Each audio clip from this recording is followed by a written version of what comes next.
Hello everyone, আমার নাম জিয়াউর রহমান। তোমরা দেখছো school of learning YouTube channel. আজকে আমি আবার চলে এসেছি তোমাদের যে ফিজিক্সের পিওয়াইকিউ সিরিজটা স্টার্ট করা হয়েছিল তার তৃতীয় পার্ট নিয়ে। আমরা অলরেডি এর দুইটা পার্ট আমরা আপলোড করে ফেলেছি। তোমরা যদি কেউ না দেখে থাকো তাহলে সেটা গিয়ে তাড়াতাড়ি দেখে নাও। সেটা তোমাদের পরীক্ষার জন্য অনেক হেল্পফুল হবে, অনেক কাজে লাগবে। এবং আজকে আমরা এটাতে মেনলি তোমাদের 3 মার্কের কোশ্চেনগুলো নিয়ে আলোচনা করব। সেই দুইটা পার্টে আমরা অলরেডি তোমাদের সমস্ত এমসিকিউ এবং তোমাদের এসিকিউ এবং 2 মার্কের যে কোশ্চেনগুলো ছিল সব কিছু আলোচনা করা হয়েছে। আজকে আমরা এটাতে তোমাদের যে গ্রুপ সি এর যে 3 মার্কের কোশ্চেনগুলো আছে সেইগুলো নিয়ে আলোচনা করব। তো চলো বেশি দেরি না করে ভিডিওটি শুরু করা যাক।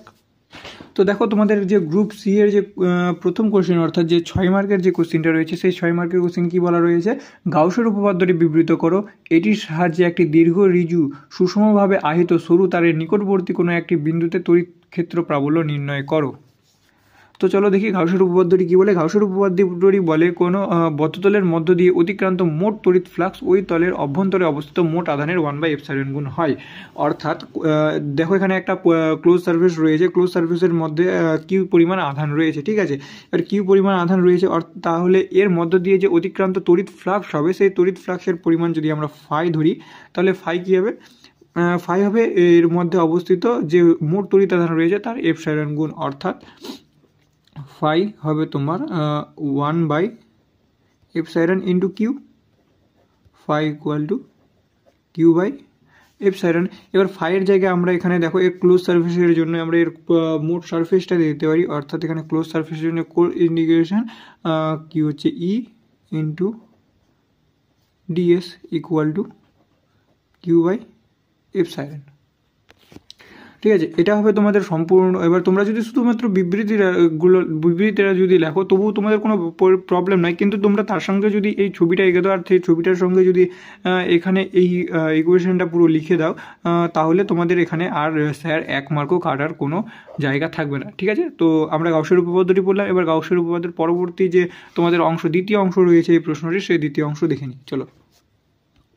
তো দ্বিতীয় অংশ তোমাদের কি দেওয়া ছিল দেখি। দ্বিতীয় অংশ তোমাদের দেওয়া ছিল এটির সাহায্যে একটি দীর্ঘ ঋজু সুষমভাবে আহিত সরু তারের নিকটবর্তী কোনো একটি বিন্দুতে তড়িৎ ক্ষেত্র প্রাবল্য নির্ণয় করি। তো এটা তোমাদের গাউসের যে অ্যাপ্লিকেশনগুলো রয়েছে তোমাদের মনে থাকবে যখন আমি এমসিকিউগুলো তোমাদের করিয়েছিলাম। এমসিকিউতে হয়তো আমি ওখানে তোমাদের বলেছিলাম যে গাউসের উপপাদ্যের তোমাদের যে অ্যাপ্লিকেশনগুলো রয়েছে ওই অ্যাপ্লিকেশনগুলো তোমরা ভালো করে দেখবে, কারণ ওইখান থেকে অনেক সময় তোমাদের 3 মার্কের কোশ্চেন দিয়ে দেয়।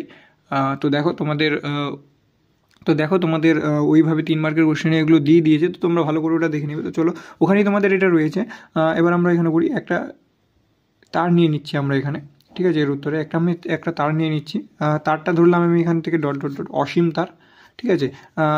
কিন্তু অসীম তো আমরা নিতে পারবো না, অসীম নিয়ে আমরা হিসেবও করতে পারবো না, ঠিক আছে। তো আমরা এখানে ওই অসীম তারটার একটা এল পরিমাণ দৈর্ঘ্য আমরা এখানে কেটে নিলাম। ধরলাম যে এই যে এখানে এই দৈর্ঘ্যটা রয়েছে এটা এল, ঠিক আছে।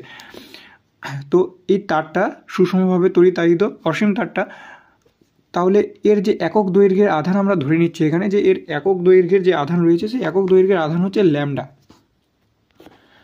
একক দৈর্ঘ্যের আধান হচ্ছে ল্যামডা। এবং এর যে দেখো এর টোটাল যে ডিস্টেন্সটা আমরা এখানে নিলাম ওটা হচ্ছে এল। অর্থাৎ এর মোট আধানের পরিমাণ কত হবে, অর্থাৎ মোট দাঁড়ো এখানে ভালো করে লিখে দিই, একক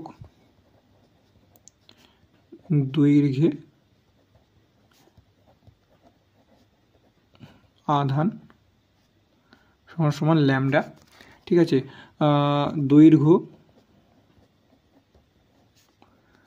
দৈর্ঘ্য নিচ্ছি আমরা এটার এল। তাহলে এর মোট আধানের পরিমাণ Q equal to L lambda, ঠিক আছে। কেন, কারণ একক পরিমাণ দৈর্ঘ্য এখানে আমি ধরছি যে এটা হচ্ছে এর একক পরিমাণ দৈর্ঘ্য, ঠিক আছে। এই একক পরিমাণ দৈর্ঘ্যে যদি ল্যামডা পরিমাণ আধান থাকে তাহলে এল পরিমাণ দৈর্ঘ্য কত হবে, এল ল্যামডা পরিমাণ আধান থাকবে, তাহলে কিউ এর মানটা আমরা এখান থেকে পেয়ে গেলাম এল ল্যামডা, ঠিক আছে। তো এবার গাউসের আমাদের এখানে কি নির্ণয় করতে বলেছে, দেখো তোমাদের এখানে তড়িৎ ক্ষেত্র প্রাবল্য অর্থাৎ ই তোমাদের এখানে নির্ণয় করতে বলেছে, ই ফাইন্ড আউট করতে বলেছে। তো গাউসের উপপাদ্য থেকে আমরা এখানে কি দেখলাম, দেখো গাউসের উপপাদ্য থেকে আমরা দেখেছি কোনো একটা বদ্ধতল অর্থাৎ ক্লোজ সারফেস থাকতে হবে। তো ঠিক আছে, তো ক্লোজ সার্ভিস তো এখানে নাই, তো আমরা এখানে একটা ক্লোজ সার্ভিসের কল্পনা করে নিচ্ছি। চলো ক্লোজ সার্ভিস, তো এই তারকে অ্যাক্সিস ভেবে অর্থাৎ তারটাকে আমরা এখানে মূল অক্ষ ভেবে এখানে একটা ক্লোজ সার্ভিস কল্পনা করে নিলাম, ঠিক আছে। তো এই ক্লোজ সার্ভিস কল্পনা করলাম, এটা একটা চোঙাকৃতির হলো যার অ্যাক্সিস হচ্ছে তোমার এই যে এই তারটাই হবে তার অ্যাক্সিস, ঠিক আছে। আর এর উপরে আমরা একটা পয়েন্ট ধরে নিচ্ছি, এখানে একটা পি পয়েন্ট ধরলাম যে পি পয়েন্ট থেকে তারের অ্যাক্সিসের যে দূরত্ব এটাকে আমরা আর ধরে নিলাম, ঠিক আছে। তো এখানে দেখো এবার এখান থেকে যে তড়িৎ ক্ষেত্র প্রাবল্য সৃষ্টি হবে সেটা কিন্তু সবসময় রেডিয়ালি আউটওয়ার্ড হবে, অর্থাৎ এটা কিন্তু এর ডাইরেকশন কিন্তু এইদিকে হবে, ঠিক আছে, এই ডাইরেকশন এইদিকে হবে।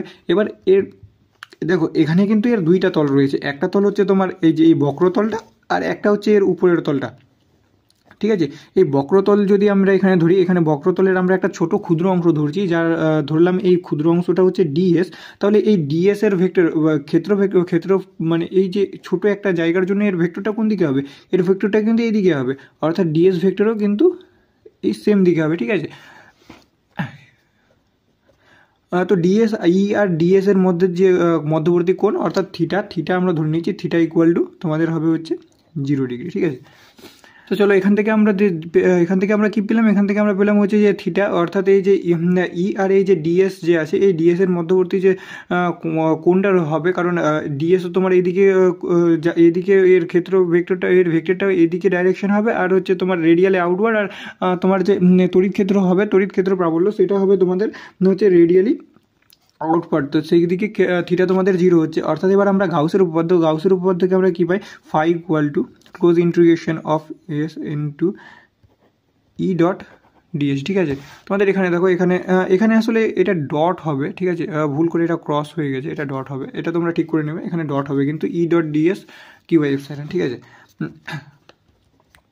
ঠিক, তো এখানে phi equal to close integration of E DS dot product যদি আমরা তুলে নিই তাহলে আমরা কি পাবো, E DS cos theta phi equal to close integration E DS cos 0 degree, ঠিক আছে। cos 0 ডিগ্রির মান আমরা কত জানি 1, phi equal to close integration of E dot DS into 1 এটা হবে, তো এটা তো হবে না, তো ই ইন্টু ডিএস হবে, ঠিক আছে।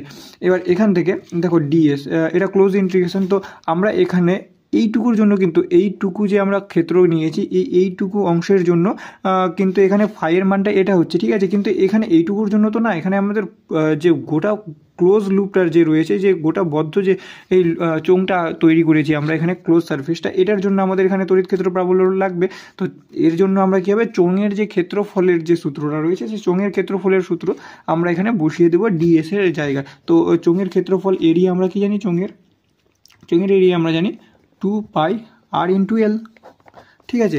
এবার এল হচ্ছে এই যে এই অক্ষ, তো এখানে আমরা phi equal to close integration of E DS নিয়েছি, phi equal to close integration তুলে যাবে, তাহলে ই ইন্টু ডিএস এর জায়গা হবে হচ্ছে 2 পাই আর ইন্টু এল, ঠিক আছে। আবার এখান থেকে আমরা ফাই কি জানি, phi equal to Q by epsilon, ঠিক আছে। তো phi equal to Q by epsilon, এবার কিউ এর মানটা তো আমরা এখান থেকে আগে থেকেই বের করে রেখেছি, ঠিক আছে। তো আমরা এখান থেকে কী পাবো, phi equal to lambda L by epsilon not.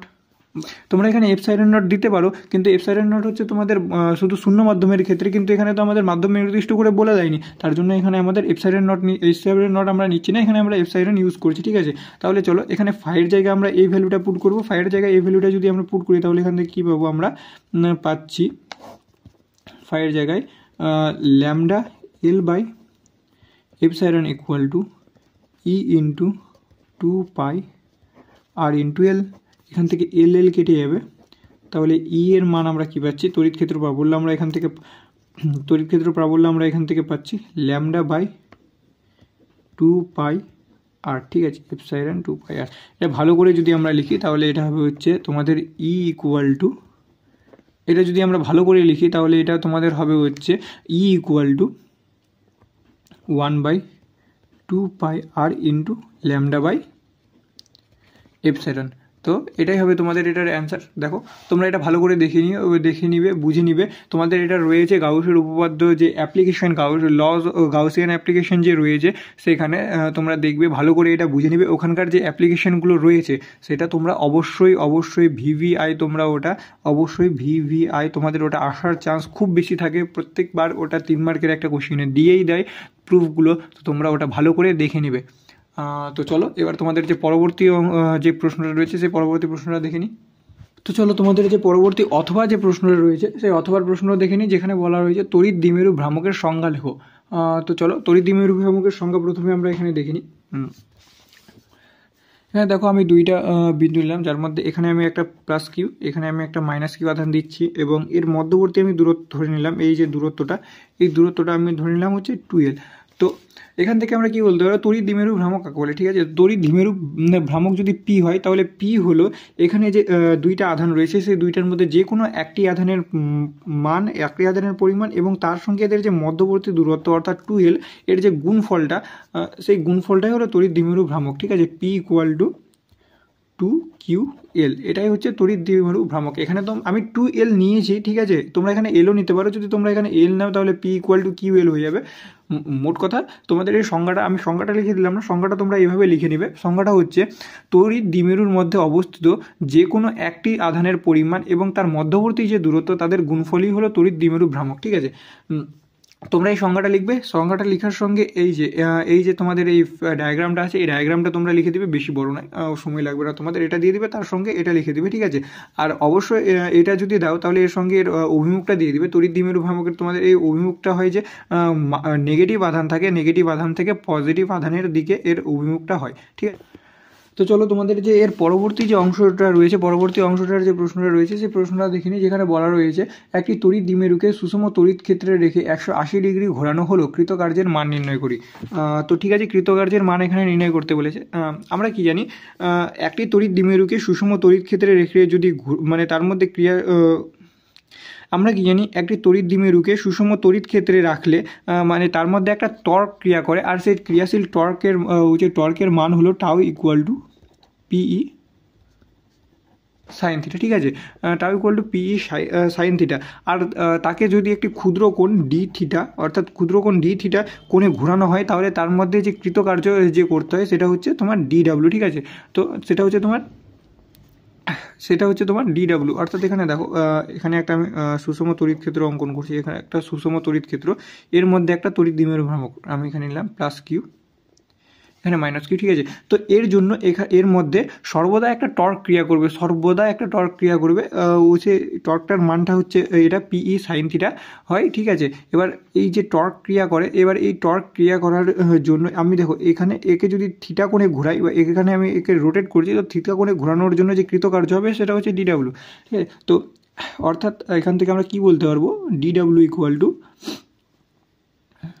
Tau into D theta. যেহেতু থিটা কোণে ঘোরাচ্ছি আমরা, তাহলে এখান থেকে টাউ এর মানটা আমরা জানি, টাউ হচ্ছে তোমার PE sine theta into D theta, এটা হচ্ছে তোমার কৃতকার্য DW। ঠিক আছে, তো এখানে আমরা দেখো, এখানে আমরা কিন্তু বেশি না, এখানে এই যে এতটুকু, এখানে ক্ষুদ্র কোণ যদি এটা আমি ধরি, তাহলে এই ক্ষুদ্র কোণ যে থিটা, ডি থিটা আমি এখানে নিয়েছি, সেই ডি থিটার জন্য কিন্তু এখানে এটা কৃতকার্য হচ্ছে, এটা কিন্তু সম্পূর্ণটার জন্য হচ্ছে না। এখানে আমাদের কি বলেছে, এখানে আমাদের বলেছে 180 ডিগ্রি কোণে রোটেট করতে হবে। ঠিক আছে, তো 180 ডিগ্রির জন্য রোটেট করতে হবে, তার জন্য আমরা তার জন্য ইন্টিগ্রেশন নিয়ে নিব। ঠিক আছে, তো চলো এখানে সম্পূর্ণ ইন্টিগ্রেশন যদি নিয়ে নিই, তাহলে এখানে সম্পূর্ণ এটা ওয়ার্ক হয়ে যাবে। তো এখানে সম্পূর্ণ কৃতকার্য, এখানে 0 থেকে 180 পিই সাইন থিটা ডি থিটা, তাহলে W ইকুয়াল টু পিই কনস্ট্যান্ট, তো এটা বাইরে বেরিয়ে যাবে, 0 to 180 sine theta D theta. তাহলে এর পরবর্তী এখানে দেখো পিই সাইন থিটা, তো সাইন থিটার ইন্টিগ্রেশন কী হয়, মাইনাস অফ কস থিটা, এটা তোমরা সবাই জানো। ঠিক আছে, এখানে 0 180 ডিগ্রি, এখানে দেখো পিই, এখানে মাইনাস অফ কজ 180 মাইনাস, এখানে একটা মাইনাস, আর একটা যে তোমাদের এখানে মাইনাস থাকে, ওটা মাইনাসে তোমাদের এখানে প্লাস হয়ে যাবে, প্লাস কজ 0 ডিগ্রি। ঠিক আছে, তো এখানে হবে হচ্ছে তোমাদের পিই, তোমাদের কজ 180 হচ্ছে -1 মাইনাস, তাহলে এখানে হচ্ছে +1, আগে থেকে একটা মাইনাস রয়েছে, আর কজ 180-র মান হচ্ছে তোমাদের -1, তাহলে এখানে +1 প্লাস কজ 0-র মান হচ্ছে তোমাদের 1। ঠিক আছে, তাহলে এখান থেকে আমি এটা এখানে লিখছি, দেখো এখানে ভালো করে লিখছি এখানে, তাহলে ডাব্লু ইকুয়াল টু পিই ইন্টু 2, তাহলে ডাব্লু ইকুয়াল টু 2 পিই। তাহলে এটাই হচ্ছে তোমাদের মোট কৃতকার্য। অর্থাৎ তোমরা এখানে দেখো আমি শুধু তোমাদের এটা করে দিলাম, ভাষা লিখে দিলাম না, আমি ভাষাগুলো বলে দিয়েছি, তোমরা ওই অনুযায়ী নিজের মতো করে ভাষাগুলো লিখে নেবে। যেমন এখানে তোমরা এটা তোমরা নিশ্চয়ই নিজে থেকে লিখতে পারবে যে একটি তড়িৎ দ্বিমেরু মানে একটি তড়িৎ দ্বিমেরুকে সুষম তড়িৎ ক্ষেত্রে রাখলে তার মধ্যে ক্রিয়াশীল টর্ক টাউ ইকুয়াল টু এত, তাকে থিটা কোণে ঘোরালে তার মধ্যে কৃতকার্য হবে মানে হয়েছে ডিডাব্লিউ, আর ডিডাব্লিউ ইকুয়াল টু তাহলে আমরা এখান থেকে কী পাবো, টাউ ইন্টু ডি থিটা। তাহলে থিটা কোণের জন্য যদি ডিডাব্লিউ হয় তাহলে সম্পূর্ণ অর্থাৎ ইন্টিগ্রেশন নেওয়ার পরে সম্পূর্ণ 180 ডিগ্রি কোণ ঘোরালে তাহলে W equal to integration of 0। তাহলে এই ভাষাগুলো তোমরা হয়তো এখানে লিখে নিতে পারবে, আমি এটা ধরে নিচ্ছি, ঠিক আছে। তার জন্য আর তোমরা এখানে শেষে উত্তর লিখে দিবে, অর্থাৎ 0 থেকে 180 ডিগ্রি সম্পূর্ণ ঘোরানো হলে কৃতকার্যের পরিমাণ ডাব্লিউ ইকুয়াল টু 2 পিই, ঠিক আছে। এটাই হচ্ছে তোমাদের অ্যান্সার। তো তোমরা এই ভাষাগুলো লিখে নেবে, ভাষাগুলো না লিখলে কিন্তু তোমাদের নাম্বার পরীক্ষায় কাটতে পারে, তার জন্য তোমরা ভালো করে ভাষাগুলো নিজের মতো করে লিখে নেবে। চলো এবার তোমাদের পরবর্তী 7 যে প্রশ্নটা রয়েছে, 7 প্রশ্ন দেখে নিই কী বলা রয়েছে। 7 তোমাদের বলেছে ধারকের ধারকত্ব কোন কোন বিষয়ের উপর নির্ভর করে। তো চলো এটা আমরা দেখে নিই। 7 নাম্বার বলেছে ধারকের ধারকত্ব কোন কোন বিষয়ের উপর নির্ভর করে। তো তোমরা এটা জানো ধারকের ধারকত্ব টোটাল 3টি বিষয়ের উপর নির্ভর করে। একটা হচ্ছে পাতের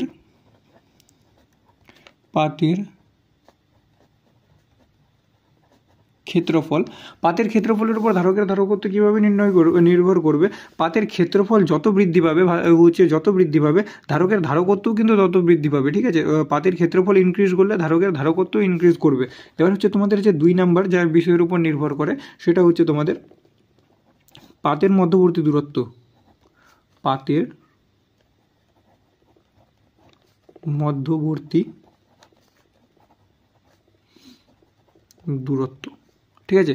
পাতের মধ্যবর্তী দূরত্ব বা বারতের মধ্যবর্তী দূরত্বের সঙ্গে কিন্তু ধারকত্ব ব্যস্তানুপাতিক, অর্থাৎ পাতের মধ্যবর্তী দূরত্ব যত বৃদ্ধি পাবে ধারকত্ব কিন্তু তত হ্রাস পাবে, ঠিক আছে। পাতের মধ্যবর্তী দূরত্বের সঙ্গে ধারকত্ব সর্বদা ব্যস্তানুপাতিকে চলে, ঠিক আছে। আরেকটা বিষয় হচ্ছে যেটা হচ্ছে তোমাদের উপর ধারকত্ব নির্ভর করবে পাতের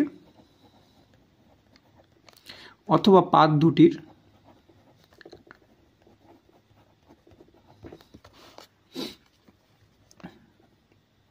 মধ্যবর্তী মাধ্যম। পাতের মধ্যবর্তী যে মাধ্যম থাকবে সেই মাধ্যমটা কি রয়েছে তার উপরেও কিন্তু পাতের মানে ধারকত্ব নির্ভর করবে। অর্থাৎ তোমাদের এই যে দেখো এটা হচ্ছে এই টোটাল 3টা বিষয়ের উপর পাতের ধারকত্ব মানে পাতের যে পাত দুটির যে ধারকত্ব রয়েছে সেই ধারকত্ব কিন্তু তোমাদের নির্ভর করবে। তোমরা পরীক্ষার খাতায় এটা ভালো করে এইভাবে লিখবে, এর লেখার সাথে সাথে এই যে রিলেশনগুলো যে আমি বললাম যে পাতের ক্ষেত্রফল যখন বৃদ্ধি পাবে, পাতের ক্ষেত্রফল বৃদ্ধি পেলে কিন্তু এটা তোমাদের ধারকত্ব ইনক্রিজ হবে। কিন্তু পাতের যদি মধ্যবর্তী দুইটি পাতের যে মধ্যবর্তী দূরত্ব যদি ডি তোমাদের যত বৃদ্ধি পাবে ধারকত্ব তোমাদের তত কমবে ওইটা। আর এখানে যে পাতের মধ্যবর্তী যে তোমাদের যেটা মাধ্যম রইবে সেই মাধ্যমের উপরেও কিন্তু সেটা নির্ভর করবে। এই রিলেশনগুলো কিন্তু তোমরা অবশ্যই লিখে দিবে, তাহলে তোমাদের এখানে 1 মার্কও স্যার কাটতে পারবেন না, ঠিক আছে। তো তো চলো এবার বি যে প্রশ্নটা রয়েছে, বি প্রশ্নটা কি সেটা আমরা দেখি। বি প্রশ্নটা বলা রয়েছে শ্রেণীতে যুক্ত দুটি ধারকের ধারকত্ব 20 মাইক্রোফ্যারাড এবং 60 মাইক্রোফ্যারাড। যদি সমবায়ের দুটি প্রান্তের বিভব পার্থক্য 40 ভোল্ট করা হয় তাহলে প্রতিটি ধারকের প্রান্তীয় বিভব পার্থক্য কত হবে তা নির্ণয় করো, ঠিক আছে। তো চলো এটা আমরা করি। দুটি ধারক এখানে নিয়ে নিচ্ছি, এই একটা ধারক আর এটা হচ্ছে C2 নিয়ে নিচ্ছি। এটা দুইটা এখানে বলা রয়েছে শ্রেণী সমবায় যুক্ত রয়েছে, হচ্ছে C1 হচ্ছে তোমার 20 মাইক্রোফ্যারাড, C2 হচ্ছে তোমার 60 মাইক্রোফ্যারাড। এর টোটালি অ্যাক্রসে যে বিভব পার্থক্যটা রয়েছে সেটা হচ্ছে তোমাদের কত বলেছে 20 না এটা রয়েছে তোমাদের 40 ভোল্ট, ঠিক আছে। 40 ভোল্ট আর 40 ভোল্ট করা হলে এখানে কী বলা রয়েছে প্রান্তীয় বিভব পার্থক্য কত হবে নির্ণয় করো। অর্থাৎ এটা যে V1 আর V2, ঠিক আছে। V1 V2 কী হবে, V1 V2 আমাদের নির্ণয় করতে বলেছে। তো তোমরা জানো সবাই যে শ্রেণী সমবায় যুক্ত করার সময় শ্রেণী সমবায় যুক্ত করলে কিন্তু এর বিভব পার্থক্য পরিবর্তন ঘটে, কিন্তু এর আধানের কোনোরূপ পরিবর্তন ঘটে না। অর্থাৎ এখানে যত পরিমাণ আধান এইটাতে তত পরিমাণই আধান থাকবে কিউ, অর্থাৎ দুইটার ক্ষেত্রেই কিউ এর মান ঠিক একই থাকবে, কিন্তু এখানে আমাদের বিভব পার্থক্য যা হবে বিভব পার্থক্য কিন্তু চেঞ্জ হবে। তো আমরা এখানে কীভাবে বার করবো, আমরা কিউ থেকে এটা বার করবো। আমরা জানি Q equal to C into V, অর্থাৎ উভয় ক্ষেত্রে তো কিউ এর মান সমান, অর্থাৎ তাহলে হবে কিউ ইকুয়াল টু সি1 আর এখানে হবে হচ্ছে ভি1। ঠিক আছে, আমরা কিউ এর মানটা কীভাবে পাবো, দেখো কিউ এর মানটা আমরা এখান থেকে পাবো যে সবার প্রথমে আমরা এখানে দেখি, এখানে দেখো এখানে শ্রেণী সমবায় যুক্ত করা রয়েছে, অর্থাৎ আমরা এখানে সি ইকুইভ্যালেন্ট পেয়ে যাবো। তো সি এর মানটা বার করার জন্য আমরা এখানে কেমনি পাবো, দেখো সি ইকুইভ্যালেন্ট ইকুয়াল টু, আমরা জানি শ্রেণী সমবায় যদি যুক্ত করা হয় তাহলে C one into C two by C one plus C two হবে। সি ইকুইভ্যালেন্ট ইকুয়াল টু তোমার হবে হচ্ছে 20 into 60 divided by 60 plus 20, 120 into 0 divided by 1010 এখানে কাটবে, এখানে 8 15, ঠিক আছে, তাহলে 15 মাইক্রোফ্যারাড। অর্থাৎ তোমাদের এখানে দেখো সি ইকুইভ্যালেন্টের মান আমরা এখান থেকে পেয়ে গেলাম, সি ইকুইভ্যালেন্টের মান কত হলো 15 মাইক্রোফ্যারাড। তো এখান থেকে এই সূত্র থেকে আমরা তো এখান থেকে ভি এর মান তো আমাদের দিয়ে দিয়েছে, দেখো ভি প্রত্যেকটার ভি1 এবং ভি এর মান কিন্তু চেঞ্জ হবে, কিন্তু এর টোটাল অ্যাক্রসে যে ভি ভোল্টেজ রয়েছে সেটা কিন্তু ভি1 আর ভি2 যে প্লাস করলে যেটা পাওয়া যাবে সেটা কিন্তু এটাই থাকবে, ওটা কিন্তু পরিবর্তন হবে না। অর্থাৎ এখানে আমরা ভি এর মান জানি, আর সি ইকুইভ্যালেন্ট যেটা আছে আমরা সি ইকুইভ্যালেন্ট এখানে সি ইকুইভ্যালেন্ট মানটাও এখান থেকে পেয়ে গেলাম। তো চলো আমরা এখান থেকে কিউ এর মানটা পেয়ে যাবো, Q equal to C equivalent কত রয়েছে 15, এখানে যেহেতু মাইক্রোফ্যারাড রয়েছে তো এই মাইক্রোফ্যারাড আর এটা যেহেতু ভোল্টে রয়েছে আমাদের এখানে মাইক্রোফ্যারাডটাকে চেঞ্জ করতে হবে। আমরা জানি মাইক্রোফ্যারাড করলে কত আসে 10 to the power -6 into V কত রয়েছে 40, ঠিক আছে, তাহলে কিউ ইকুয়াল টু 600 ইন্টু 15 4 60 আর একটা শূন্য -10 টু দি পাওয়ার, অর্থাৎ Q equal to 600 into 10 to the power -6 coulomb. ঠিক আছে, তো এখানে আমাদের সি এর মানটাও চলে আসলো। তো এবার এখান থেকে আমরা দেখো আমাদের কিউ পেয়ে গেছি, সি1 আমরা জানি, ভি1 আমাদের বার করতে হবে। তো দুইটা আমরা কোয়ান্টিটি জেনে গেলাম, তাহলে এখান থেকে ভি1 আর ভি2 এর মানটা আমরা পেয়ে যাবো। তো চলো পরবর্তী পেজে এটা আমরা করছি। তো চলো সবার প্রথমে আমরা ভ্যালুগুলো ওখানে লিখে নিই। ভ্যালুগুলো কী ছিল, ভ্যালুগুলো ছিল হচ্ছে তোমাদের কিউ এর মান কত এসেছিলো 600 into 10 to the power -6 coulomb. আমাদের কিউ তাহলে আমাদের Q equal to C one into V one, অর্থাৎ V equal to Q one by C one আর ভি1 আমাদের কত ছিল, সি1 আমাদের তোমাদের ছিল হচ্ছে 20 মাইক্রোফ্যারাড, আর সি2 আমাদের ছিল হচ্ছে 60 মাইক্রোফ্যারাড। এটাকে আমরা চেঞ্জ করে নেব, তাহলে 20 into 10 to the power -6 farad হবে, আর এটা হবে হচ্ছে তোমাদের 60 into 10 to the power -6 farad. ঠিক আছে, তো এখানে আমরা ভি1 এর মান ওখান থেকে পেয়ে যাব। কিউ এর মান আমাদের কত রয়েছে 600 into 10 to the power -6 divided by C one আমাদের কত রয়েছে, সি1 আমাদের রয়েছে হচ্ছে তোমাদের 20 into 10 to the power -6, 10 to the power -6 কাটবে, একটা শূন্য কাটবে হলো 30, V one equal to 30 volt. Same আমরা এখান থেকে ভি2 এর মান পেয়ে যাব, Q equal to C two into V two equal to Q by C two, V two equal to Q 600 into 10 to the power -6 divided by 60 into 10 to the power -6, ঠিক আছে, একটা শূন্য কাটবে, এটা কাটবে 10, অর্থাৎ ভি2 ইকুয়াল টু 10 ভোল্ট। তাহলে তোমাদের এখান থেকে দেখো তোমাদের দুইটার অ্যাক্রসে তোমাদের যে বিভব পড়বে অর্থাৎ যেটা বার করতে বলেছিল ওটা তোমাদের বের হয়ে গেছে, অর্থাৎ ভি1 ইকুয়াল টু তোমাদের কত 30 ভোল্ট, ভি2 ইকুয়াল টু হচ্ছে তোমাদের 10 ভোল্ট। ঠিক আছে, এটাই হচ্ছে তোমাদের অ্যান্সার।